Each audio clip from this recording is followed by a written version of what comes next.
In a previous video, we drove the KGM Musso, which was an electric pickup truck and quite an interesting proposition. This though is the KGM Torres, which is fundamentally the same car, but in a normal SUV body shell. So a much more accessible proposition, because obviously pickup trucks are not for everybody. My name is Peter, this is an Autocue Fuel video, and this KGM Taurus is an interesting proposition because there's quite a lot of technique in the battery from BYD, for example, that's interesting to look at. It has a very different proposition as that electric pickup truck, obviously, because it's for a very different audience. So in this video, we're going to have a look at this KGM Taurus and see what's what, how it drives, how it charges, what you can expect on the inside and luggage capacity, and all around get an impression of how this brand is doing.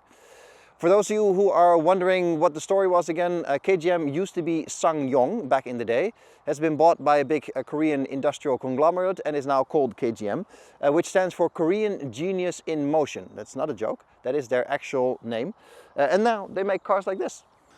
Obviously a little tour on the outside, starting here at the front with quite a striking design, I think. It gives me a bit of a Range Rover vibe. Not bad with the LED daytime running light bar here across the whole width of the car, and the headlights themselves are down there. With those bright LEDs you can mount those lower in the design, which makes for a bit more freedom in terms of where you place them and what you do with them. I quite like it. It's a reasonably aggressive looking front without being sort of overly in your face. I think that's well done, although it's not perfect. I don't really like this. I'm not really sure what this is for. It's some kind of tie down idea, a bit of a old G-Class idea maybe, I don't know. So if you want to tie something on the roof with the roof rails, I suppose you can, but I have no idea how load bearing this is, and for me it just looks ugly. The same goes for this thing here, not really sure what that's for, some aerodynamics maybe. But yeah, those things for me not really necessary, but all round I think it is a reasonably successful design. Here on the side profile you can see the size of the car with 4.70 m.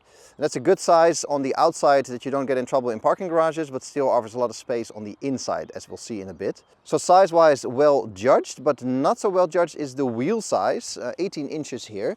But as you can see by the gap in the wheel arch, they can certainly use 19 and probably even 20-inch wheels without much of an issue. And I think that would definitely look good on this car because they look a bit small. They have done the same trick as a lot of car makers do with these black wheel arches and then the black trim down there to make the car look a bit more tough and rugged.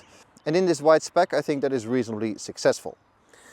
Two things to cover here on the side. Here is the charging port that I'll get to in a second. But first, this panel here. I'm not really sure what that's all about design-wise. I'm not really sure who signed off on that. But it's not very pretty. Also not really necessary, I think. I'm not sure why it's there. Maybe to break the line of the design, I don't know. But yeah, it is what it is. And here you can also see that it is quite a blocky shape. So a lot of space on the inside in terms of headroom, as we'll see in a bit. But also a lot of cargo capacity here in the boot.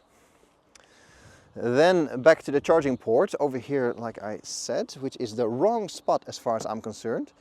Great for parking and plugging in on your driveway, but most chargers do favor a rear-mounted charging solution. Now, charging and battery-wise, there is an 80 kilowatt-hour battery from BYD underneath, the Blade battery, so that's good because that's a reliable partner with a reliable battery history, so that's really nice because KGM is still a relatively small and unknown brand, of course, and to have a partner like that for the battery technology is great. Of those 80 kilowatt hours, there's about 75 usable kilowatt hours available that give you a range for about 400-ish kilometers.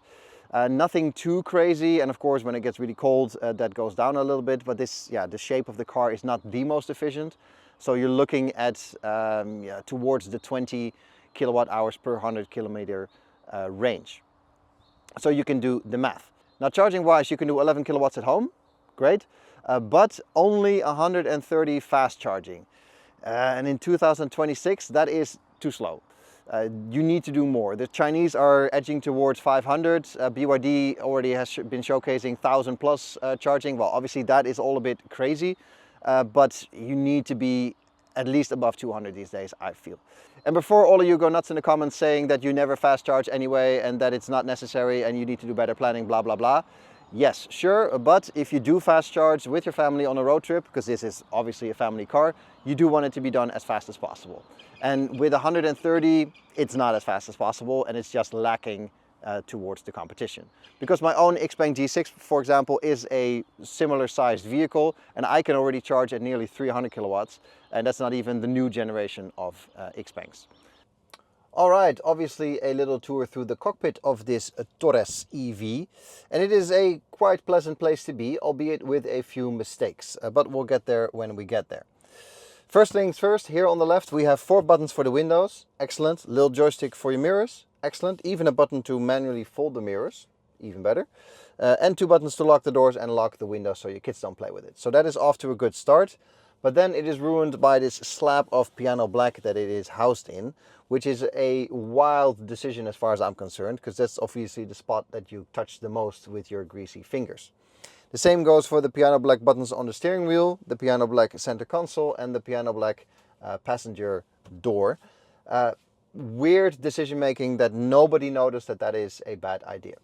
The door itself is quite nice. It is not hard plastic, but it's also not the softest material in the world. It's sort of like one tier below. So, you know, it is somewhat squidgy, still pretty hard, but it is comfortable to sit with your elbow here, for example. That is even softer than up here.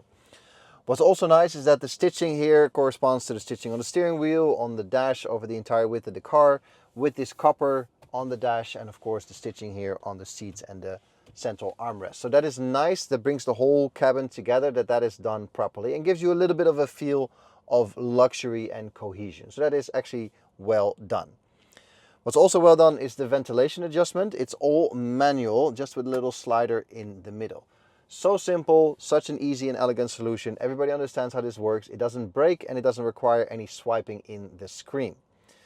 You will have to swipe for any temperature or air speed adjustments. You can see the little shortcut menu here on the side. When you're not using it, you slide it out of the way, but when you do need it, it's one swipe and you have all your basics, all your controls for your ventilation, air conditioning, demisting and so on at your fingertips. So that lives over there.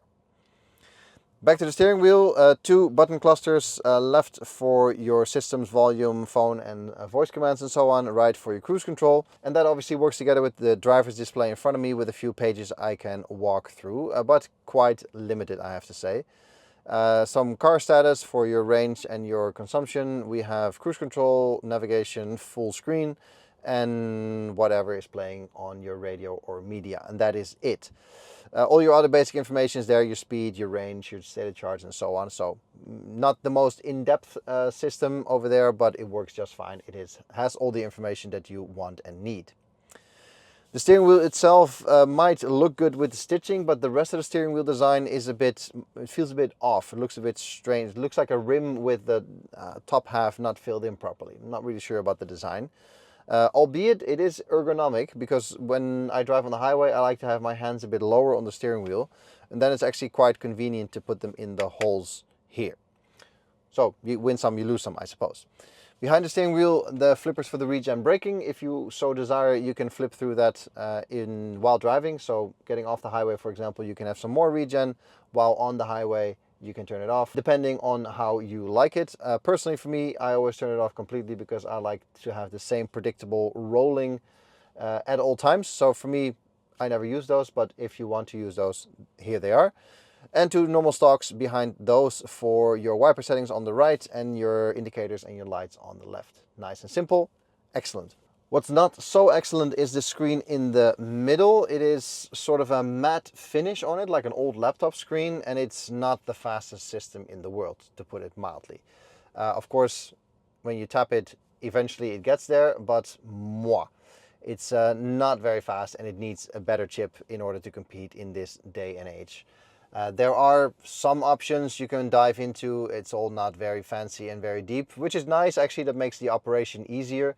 But it's clunky, and it takes too much waiting to the point where you're tapping multiple times on something because you think the tap wasn't registered, which, by the way, happens more often than you might like as well. So it works. You can perfectly live with this on a day-to-day basis, but yeah, it is quite slow. Going down to the center tunnel, we have a sort of storage compartment over here that doesn't really fit anything, but a parking ticket maybe, or you know, something small. And a large open bin here that might fit like a handbag, some bottles, those kind of things. Two USB-Cs here and a 12-volt socket, and then it's sort of floating middle tunnel with this piano black around the drive selector, which is a bit of a disaster in terms of choices. Although it's not as much of a disaster as this phone holder here in the front. I know it's a phone holder because it has a hole in the bottom that you can fit your charging cable through. That's a great idea. But apparently nobody at KGM tested this with their own phone and put it in there and started driving, because as soon as you do, you can see how far my phone already sticks out, and I don't have a huge phone, this is just a Pixel Pro. Your phone starts to flop around and it's going to fall and end up under your brake pedal. So that is a disaster of bad design, and I don't understand who approved this. Not cool. Two cup holders here and a little slot for your phone that you'll probably use most of the time. And here we have the armrest with a reasonably deep bin underneath, and the same sort of squidgy material that you have up here. So that is the front of the cabin. In terms of view out, it's nice to see through the car. Car is nice and blocky, so that's easy to see through. The mirrors are nice and square as well, so I have easy side view as well. And the view out in front is also great, again because the car is so blocky. I can easily see the corners of the car, so that is great. Albeit not so great that these tie-down points are on the front of the hood, and you always see them. I don't know, I find it a bit annoying, to be honest. The view in here is quite light, as you can see. We have a big panoramic roof in two sections, so that is actually great for the feeling of air in here. It's a voluminous car, so that's already good, even with the dark interior, but more light is always better, and it just gives you so much extra breathing space, so to speak, when everything is illuminated properly, especially during the day. So all around, the cabin is pretty good and nothing really going wrong here. The seats are okay for me. I fit in them, so that's already a good start. Heated and cooled and electrically adjustable. And even the passenger seat has electric adjustable buttons here on the side. So if somebody gets in the back, I can adjust it for them, or somebody in the back can adjust it themselves without me having to reach over all the way to the other side. So yeah, nothing really going terribly wrong here, apart from this phone holder design and the piano black. Here on the back, I'm a lot less enthusiastic than about the front, and that's mainly due to this thing here. I'm not really sure what it's supposed to be. I think it is sort of an attempt to make it look rugged like a Jeep with one of those big wheels on the back. Not really sure what's going on. It just doesn't look good as far as I'm concerned. There's a handle here on the right side, so you think, oh great, at least we can then open it like a refrigerator door, and that's handy. But it isn't. There's just a button behind there, and the boot opens like normal. So I'm not really sure what's going on there either. I am sure about the space, where the square design might not be the best for aerodynamic efficiency. It is great for loading capacity. So this is a huge square opening, and if I put the Rollo away, KGM says more than 800 liters all the way to the roof. That's obviously a bit questionable in terms of how those things are calculated, but there is a significant amount of space. No load lip. I've left the cable in there for a bit of scale, but I'll step in so you can see. This is great. I can sit here, well, almost upright, and I can easily slide my washing machine and dryer and Christmas tree on the inside. So that's great, very usable and very functional.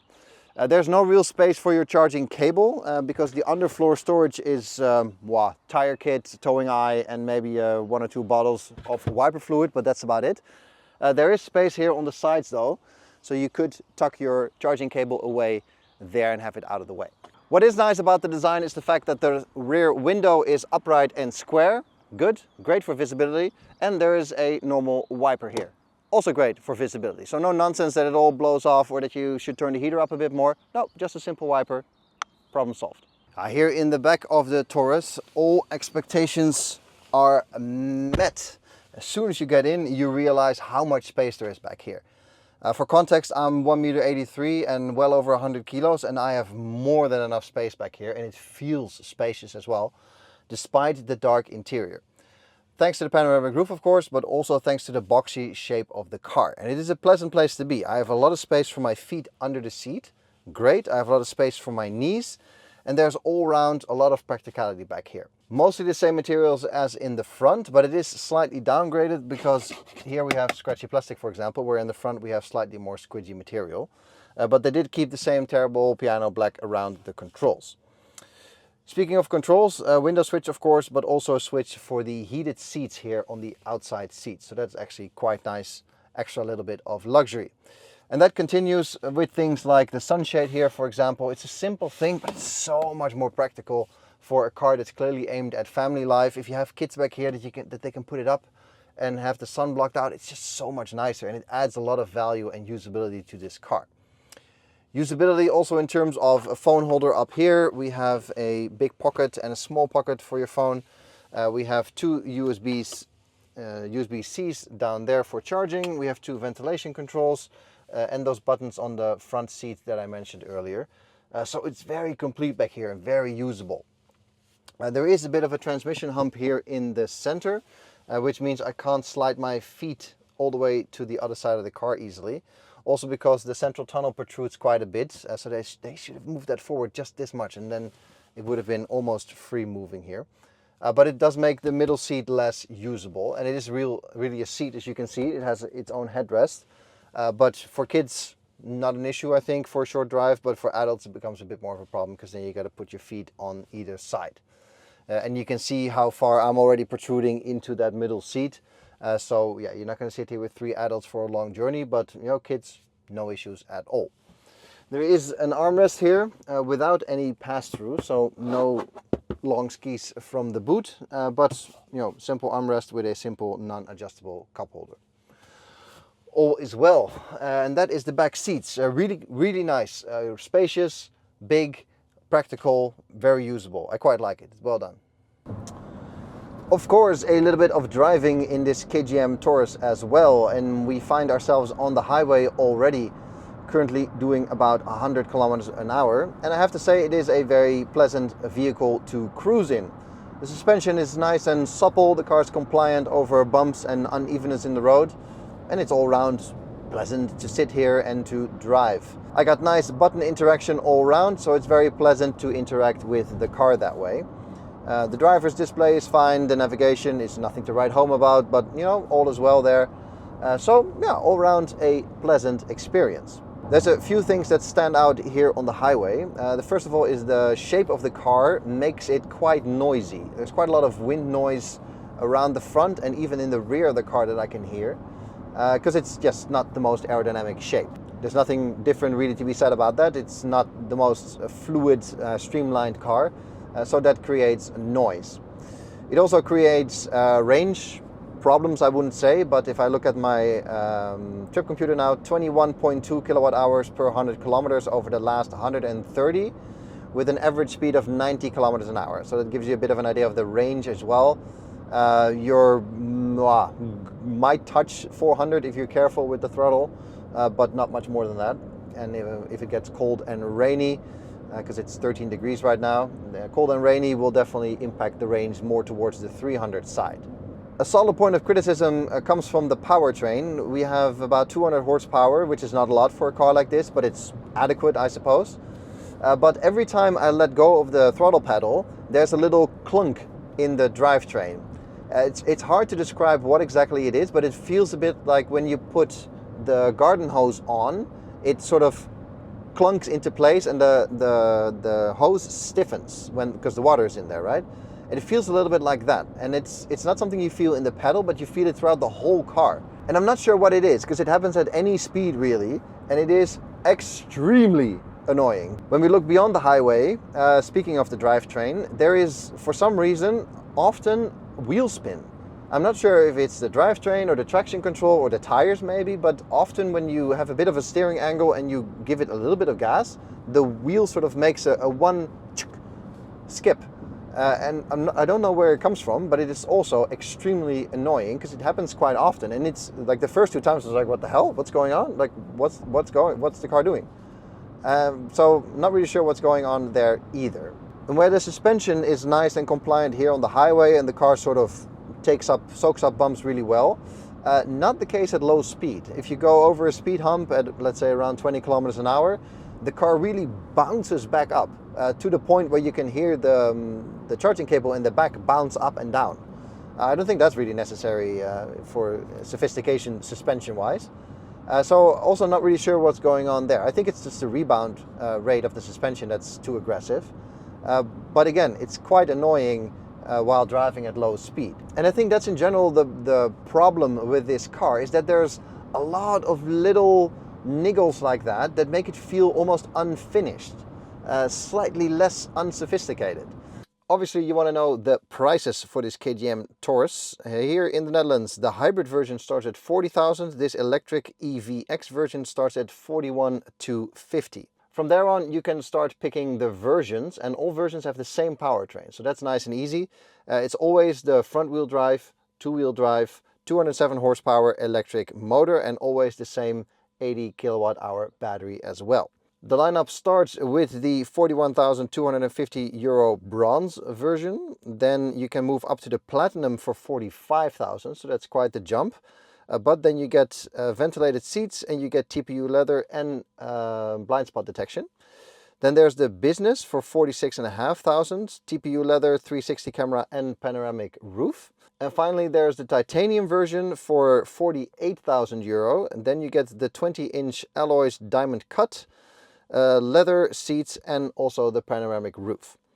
When you're done with that, there's a few extra options like a heat pump, some carpets, a tow bar, a boot mat, and those kind of things for a bit of extra money, obviously. But that is about all the things that you can pick. This car is flirting with 50,000 euro, a bit under, but okay.